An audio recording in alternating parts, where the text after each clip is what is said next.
I was about 3 years old when I was initially diagnosed with learning disabilities. I'm an extrovert, so naturally I'm very chatty, so I would say things maybe that weren't exactly right time. In social situations, I would get more emotional. If there was conflict, I was very uncomfortable to the point of tears.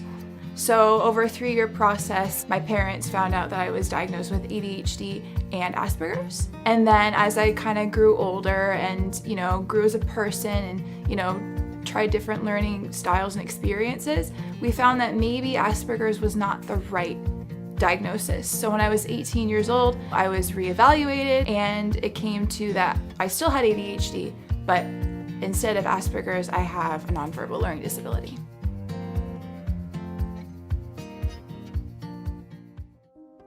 My name is Abby. I'm 21 years old. I live in Oshawa, Ontario, Canada, and I have ADHD and NVLD, which stands for a nonverbal learning disability.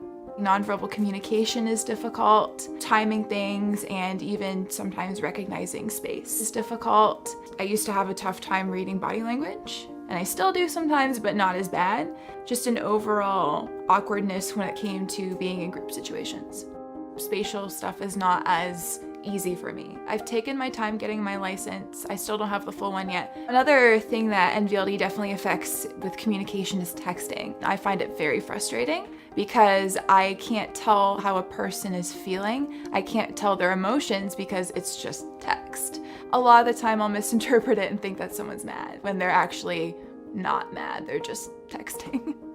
In school, I struggled with math. It was hard for me to really understand how numbers worked and especially a lot of the rules.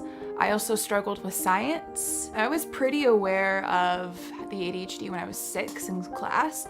The fact that I would try to focus in on what my teacher was saying, but then my brain would go somewhere else. And I would just go on, and I would miss almost the entire lesson.